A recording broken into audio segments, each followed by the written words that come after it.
La cámara negra no es más que un instrumento. Ella ha podido influenciar la visión de Vermeer o sugerirle varios efectos, pero no lo explica todo. El astrónomo está pintado sobre una tela de lino de pequeño tamaño, extendida sobre un chasis de madera y sostenida sin duda con ayuda de clavos de madera, reemplazados en una época posterior por clavos metálicos que crearon ligeras tensiones de las fibras. Su tejido es muy fino y está verdaderamente cubierta por un enduido oscuro. En la alegoría de la pintura, el pintor aplica directamente sus colores sobre un enduido gris, después de haber trazado allí a la tiza o al pincel contornos tal vez calcados antes sobre el vidrio esmerilado de la cámara negra. Azules del tapiz, verdes y ocres amarillos del globo y de la ventana, ocres rojos de los fondos, violetas azulados de las sillas y de las zonas oscuras. Una gran parte del círculo de los colores está representada. Los pigmentos de Vermeer son clásicos: amarillo extraído del oropimente, verde de la malaquita, blanco de bayalde, ocre amarillo, ocre rojo, rojo de cinabrio. Uno de los pigmentos preferidos del pintor es el azul de ultramar, extraído del lapislázuli. Él abunda en cada cuadro y sirve de base a todas las sombras. Vermeer no utilizaba negro. Lo obtenía mezclando marrón y azul de ultramar, y preparaba a menudo sus verdes mezclando azul con un amarillo pálido vegetal, proveniente, sin duda, de una cocción de flores amarillas. Este verde ha envejecido mal. El pigmento vegetal amarillo se ha degradado. Los árboles de la vista de Delft se han vuelto azules, como los laureles del modelo y del cuadro de la alegoría de la pintura. El traje del astrónomo tiene un color impreciso, entre el verde y el azul, y es posible que se trate del mismo fenómeno. El personaje del astrónomo está bien elegido. Vermeer explora material y luz con un rigor comparable al de un sabio como Newton.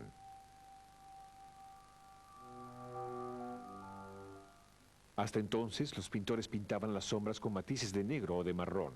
Vermeer es uno de los primeros en tener en cuenta su color y tratarlos en degradés. En la lechera, un minúsculo extremo de vidrio roto deja pasar un rayo de la luz del sol que el conjunto de la ventana filtraba y azulaba. Esta atención minuciosa a la luz es todavía más asombrosa en el tratamiento de los reflejos.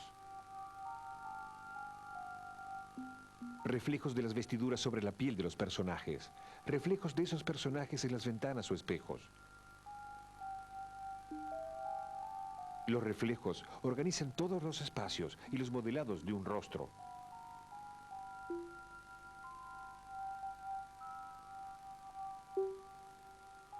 O bien muestran lo que hay más allá del cuadro, como en la bola de vidrio de la alegoría de la fe, en la que se reencuentra el sistema de ventanas abiertas o cerradas. En el astrónomo, un reflejo de apenas 2 milímetros de tamaño muestra el resto de la pieza sobre un fondo de ventana. En fin, el reflejo se reduce a una suerte de átomo de luz con la técnica puntillista. Inspirados tal vez por los círculos de confusión de las lentes ópticas, los puntos proliferan en muchos cuadros. Sus pequeños relieves de color más claro, depositados con la punta del pincel, acaparan la luz de todos los costados, acrecentando más su brillo.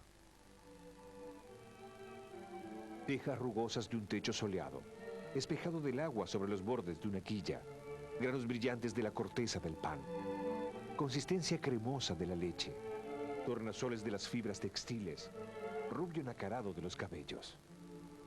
La textura de las cosas es revelada así por la capacidad de la materia para producir esos minúsculos granos de luz. Todos esos tipos de pinceladas se reúnen en el astrónomo. Pinceladas livianas medianas, grandes manchas de color, golpes de pincel muy finos y por fin puntillados.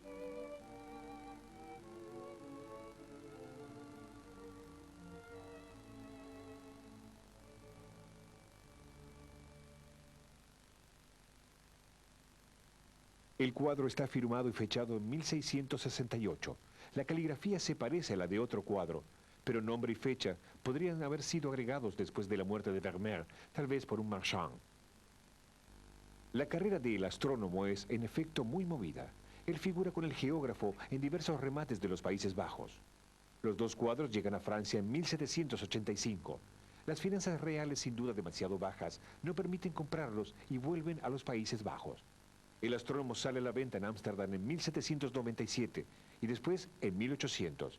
Llega a Londres en 1863. Reaparece en el inventario Leopold Double en París. Pasa a la colección de Alphonse de Rothschild, gran coleccionista de las escuelas del norte. A partir de 1938, los nazis practican el pillaje de los bienes de judíos en toda Europa. El astrónomo es capturado con las colecciones de los Rothschild, destinado al futuro museo que Hitler quería edificar en Linz. Es recuperado después de la guerra en una mina de sal, con miles de otras obras de arte y restituido a su propietario. Después de un acuerdo entre el barón Guy de Rothschild y el Estado, el astrónomo, último Vermeer en figurar en una colección privada, vino a reunirse con la puntillera en los pequeños gabinetes del Louvre en 1983. El primer gran texto sobre Vermeer, firmado por Tore Burger, aparece en la Gaceta de las Bellas Artes en 1866. Vermeer fue redescubierto. Los museos se disputaban sus telas. El pintor entraba en la literatura. Pequeño lienzo amarillo con un colgadizo, pequeño lienzo amarillo. No obstante, él se abatió sobre un canapé circular. También bruscamente dejó de pensar. Un globo sobre una mesa, una ventana que ilumina una pieza, un hombre que se inclina. La escena parece clara. El astrónomo se ha alzado un poco de su silla para hacer girar el globo celeste y verificar un dato de su libro. Igualmente el geógrafo, inclinado sobre un mapa, suspende su gesto, eleva un instante los ojos y parece reflexionar. Dos telas complementarias, dos actividades de investigación muy en boga en ese siglo en que las grandes expediciones marítimas rivalizan en gloria con los descubrimientos de los astrónomos. El tema del sabio en su estudio es frecuente en la época. Vermeer. Momentos suspendidos, en el límite de la somnolencia, del sueño. En este mundo apacible, la preocupación de las escenas a veces ambiguas. Miradas que a menudo toman al espectador como testigo. Y la carta, insistente, obsesionante, que invita a todas las elucubraciones. Y en efecto, las escenas mostradas por Vermeer parecen haber tenido significados que hoy se nos escapan. Una mujer de pie en la penumbra tiene una balanza en la mano.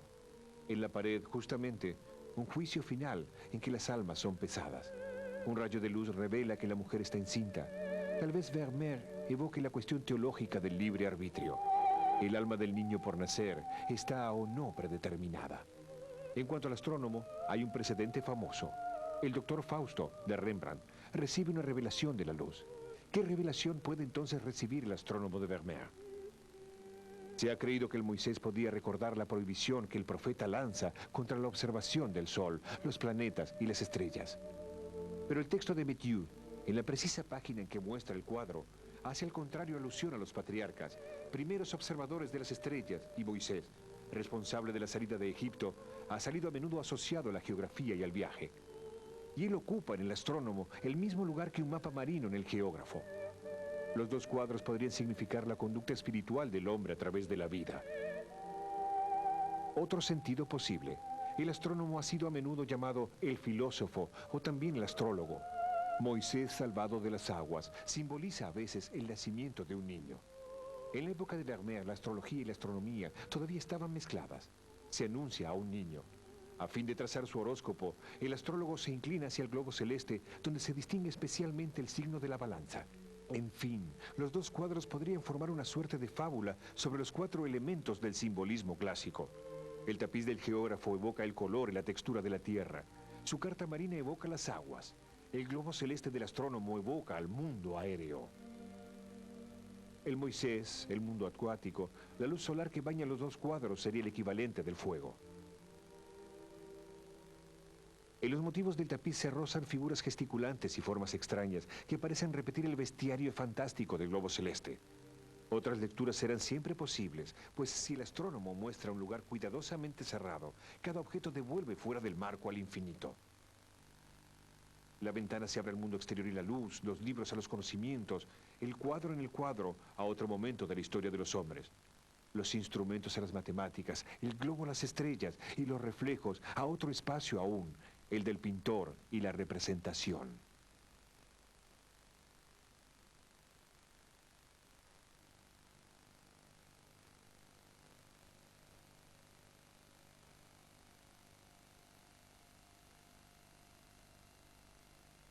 Un pueblo posado en las alturas y más abajo en la lejanía, una ciudad pequeña. En el centro una extensión de agua, río, estuario o golfo marino. En mitad de la bahía un promontorio arbolado y una cascada. A lo lejos una cadena de montañas altas. A la derecha, las frondas de varios grandes árboles, hayas o robles. El busto de una Venus sonriente. Alrededor del paisaje, un rosal trepador y una enredadera de campanillas. Atados por una cinta rosada, un arco y un carcaj conteniendo flechas, una piel de pantera. Un niño está sentado sobre otro carcaj, tira del vestido de una mujer joven sentada sobre un banco. Una primera pareja, el hombre, en cuclillas, murmura al oído de la mujer sentada. Una segunda pareja, el hombre ayuda a su compañera a levantarse. Una tercera pareja, la joven echa una mirada hacia atrás y se deja llevar por su compañero.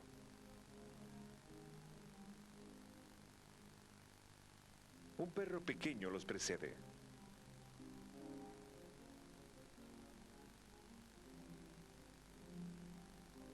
Más abajo, detrás del talud, tres parejas abrazadas o dándose el brazo.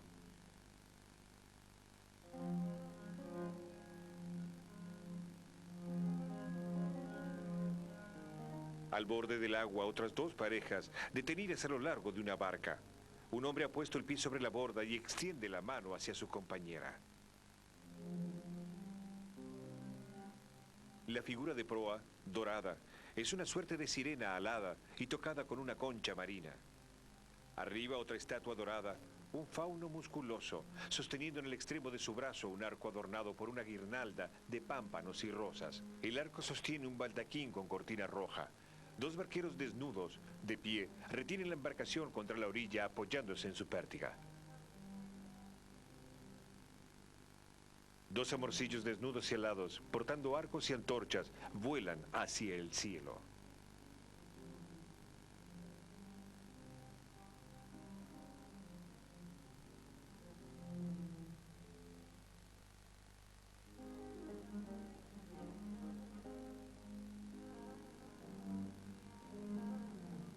Los secretos de la fiesta galante.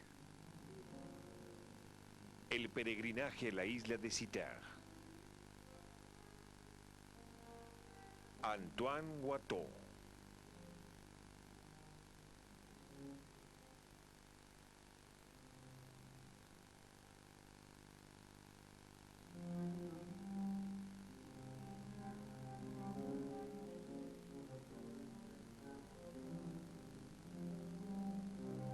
Antoine Watteau, nacido en Valenciennes, hizo su aprendizaje en varios ateliers, primero en su ciudad natal, luego en París. Del decorado teatral a las imágenes pías, su formación es ecléctica. En 1712 tiene 28 años. Watteau se presenta en la Academia Real de Pintura, donde su talento hace que sea admitido enseguida. Según la costumbre, debe realizar una obra de recepción. Le es cedida la elección del tema. Varias veces la Academia llama al orden al pintor. Watteau no entregará su cuadro hasta el 28 de agosto de 1717. El señor Antoine Watteau ha hecho traer el cuadro que le había sido encargado, representando el peregrinaje a la isla de Citerre. Pero el secretario de la reunión ha tachado el título y lo ha reemplazado por Una fiesta galante, modificación que tal vez traduce el embarazo de los académicos al clasificar el tema. La aceptación de un título mitológico habría, en efecto, dado a Watteau el rango más elevado, el de pintor de historia.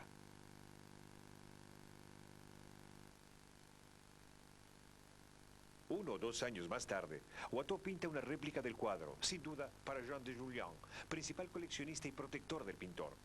El grabado realizado por Tardieu a partir del segundo cuadro y titulado El embarque para Citerre, popularizará el tema en toda Europa. Ello contribuirá así a la confusión entre los dos cuadros, ya que a nadie se le ocurrió entonces señalar las diferencias.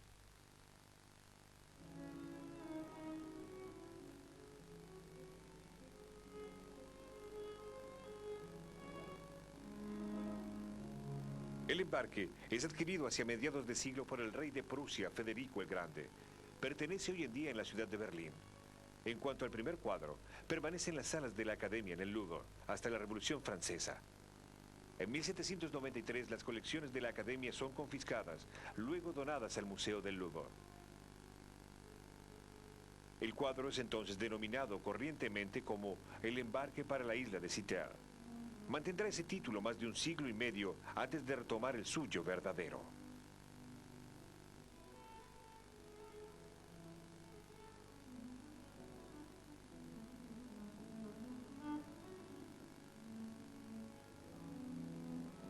Watteau muere 4 años después del peregrinaje, a los 37 años.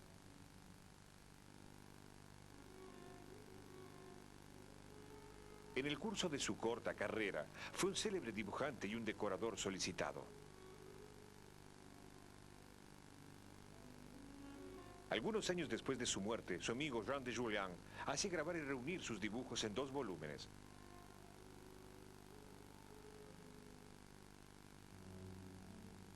Más tarde, también hace grabar todas sus telas.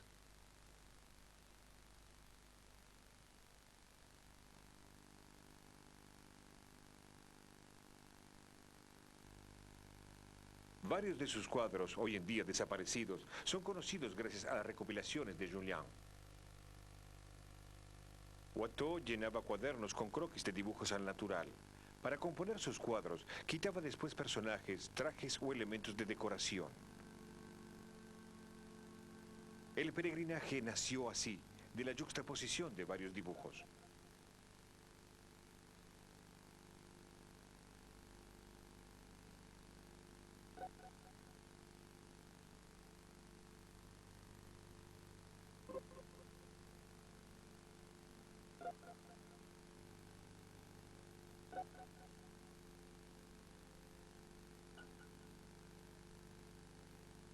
Otros dibujos dan testimonio del pasaje del peregrinaje al embarque.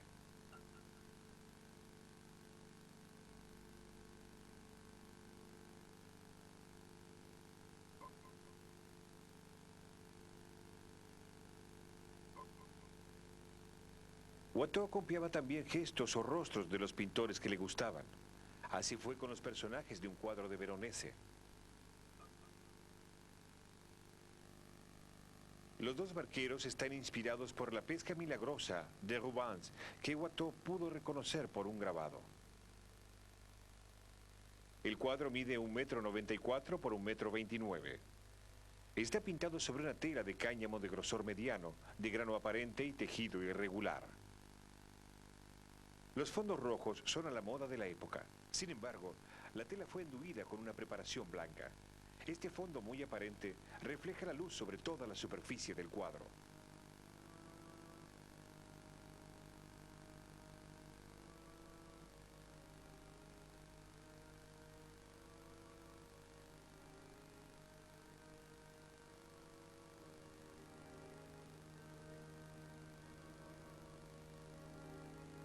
Los personajes y los detalles de la parte central fueron dibujados a pincel con un pigmento gris.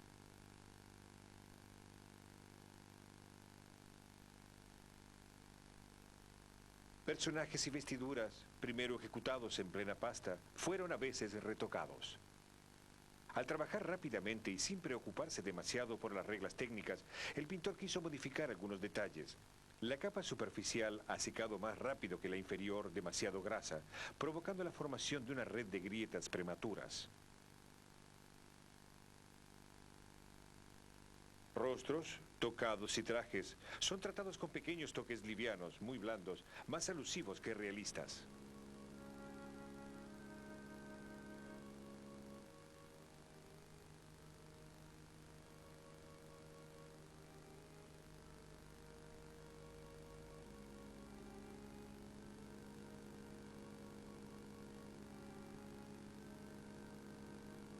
Hay varios arrepentimientos. El brazo de un barquero tenía una posición más elevada. Lo mismo, un amorcillo fue primero pintado de espaldas detrás de una de las mujeres. Tal vez él la empuja. Luego Watteau lo recubrió y lo pintó de frente, un poco más lejos. Después lo borró nuevamente y esta vez lo pintó flotando en el espacio. Esos arrepentimientos son visibles hoy en día, pues las capas que los recubrían se han vuelto más translúcidas con el tiempo. Rebarnizado con frecuencia, el cuadro había tomado un tinte amarillo marrón oscuro. Los contrastes de color habían desaparecido. El cielo no ofrecía más que una luz crepuscular. En 1984, en la víspera de la gran exposición del tricentenario del nacimiento de Watteau, el peregrinaje fue restaurado y el cuadro reencontró una mejor lectura. La escena que muestra el cuadro está completamente contenida en el marco. La vemos como si, observadores separados del grupo, nos mantuviéramos sobre una elevación que dominase la orilla. Dominamos a los personajes y nuestra vista se extiende muy lejos sobre el plano de agua. La posición fue elegida a fin de extraer mejor partido de todos los elementos del decorado.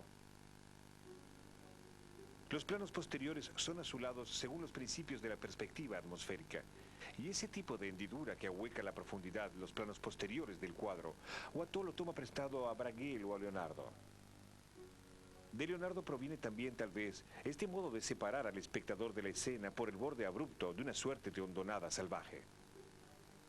De Tiziano y de los venecianos, esta organización espacial simple, por planos sucesivos bien delimitados.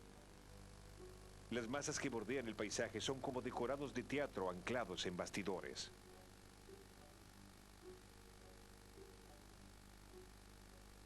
En el segundo cuadro, el marco está ligeramente más cerrado sobre los personajes.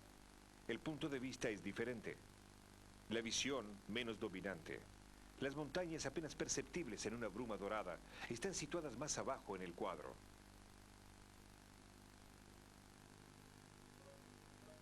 Las frondas se extienden más hacia la izquierda del mismo. Es nuevamente a los venecianos que Watteau toma prestado el arte de modelar una gran variedad de tonos a partir solamente de algunos pigmentos. Oposiciones.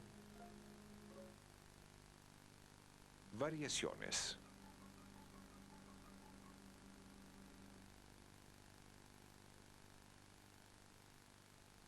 ¿Qué hacen los personajes del cuadro? El título, el peregrinaje a la isla de Citerre, puede significar que se aprestan a partir para la isla o, por el contrario, que ya están allí.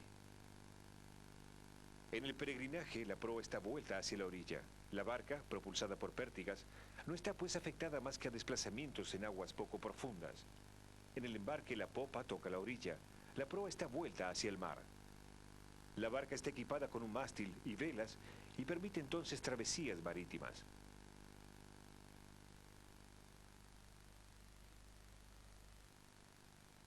Un busto de mujer sobre un zócalo se adelanta hacia el borde o término, llamado así por las estatuas del dios Terminus que marcaban los límites. Estamos tal vez en la frontera del territorio de Venus.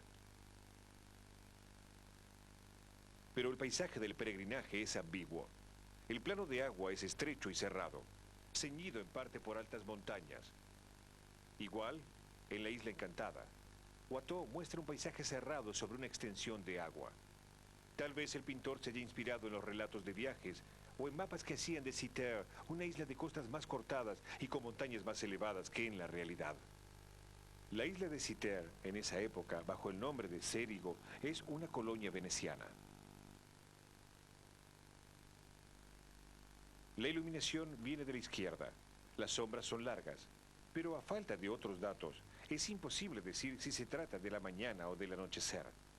Igualmente, los árboles mezclan en sus follajes los colores de la primavera y los del otoño. Los personajes no participan en una acción precisa, pero no obstante, unidos por una línea arabesca, forman como una guirnalda que prolonga la estatua y la barca.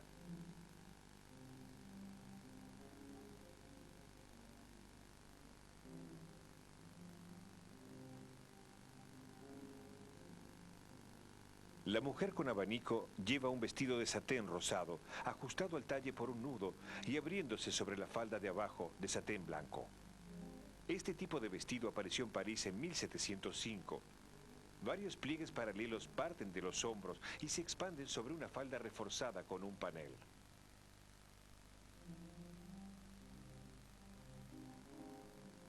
La segunda mujer, por el contrario, está vestida con un bolero con mangas largas y puños de puntillas y una falda de satén rayado.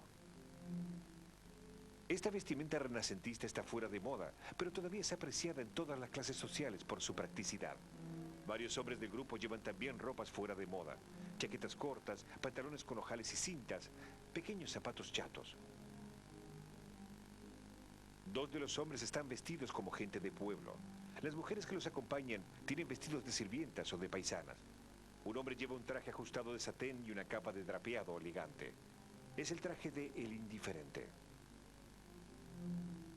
Uno de sus compañeros lleva el traje de Mezzetin, el ballet aventurero y músico de la comedia del arte. El cantor de serenata. Las comedias italianas habían sido echadas de Francia por haber representado una pieza en la que Madame de Maintenon había creído ser burlada. Watteau retoma con frecuencia sus costumbres.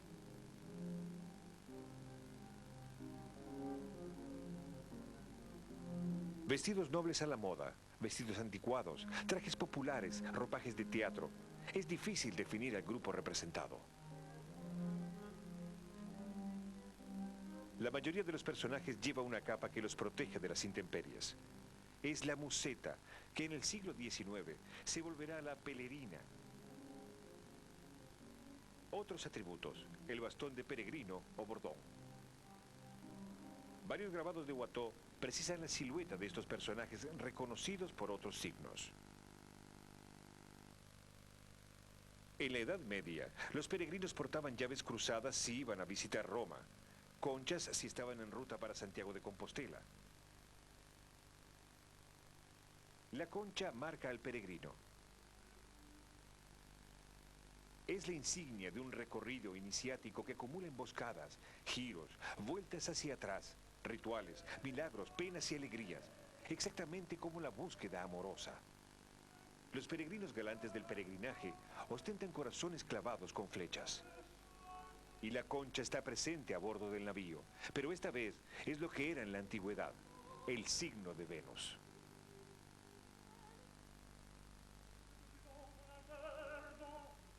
Afrodita es la diosa griega del amor. Ella será Venus para los romanos. El mito relata que nació de la espuma del mar. Llevada por los céfiros, ella aborda en la isla de Citer antes de establecerse en Chipre. En Watteau, el nombre de Citer, las alusiones a la isla del amor y a los peregrinajes vuelven con frecuencia. La isla encantada. Los jardines de Citer. La peregrina alterada. Las diversiones de Citer. Buen viaje.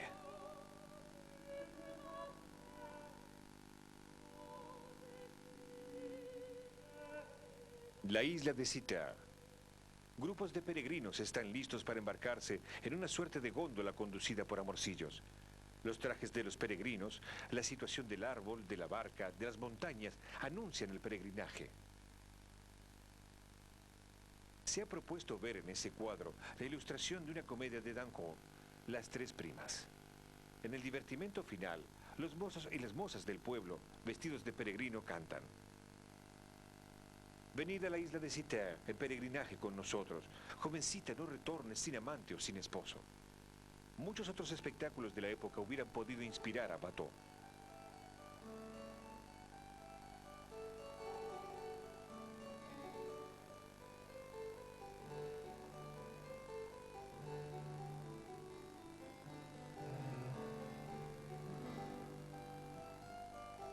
El mismo año del peregrinaje, François Couperin compone El Carrillón de Citer. El viaje de Citer había también engendrado numerosas novelas.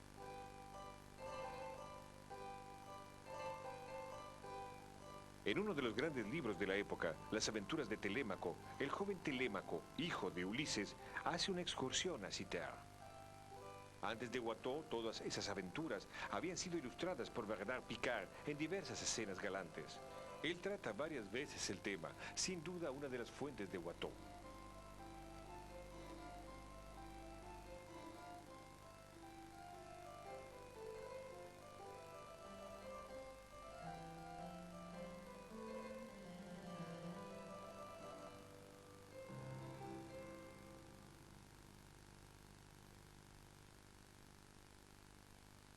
Desde la Edad Media, el recorrido iniciático de los enamorados es con frecuencia representado en jardines o paisajes simbólicos.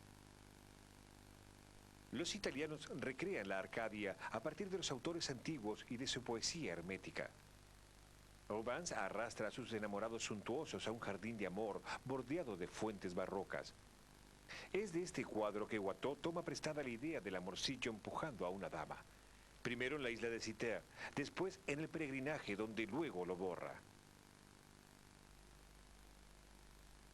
Watteau dispone a sus personajes en decorados inspirados en jardines reales, los del Palacio de Luxemburgo.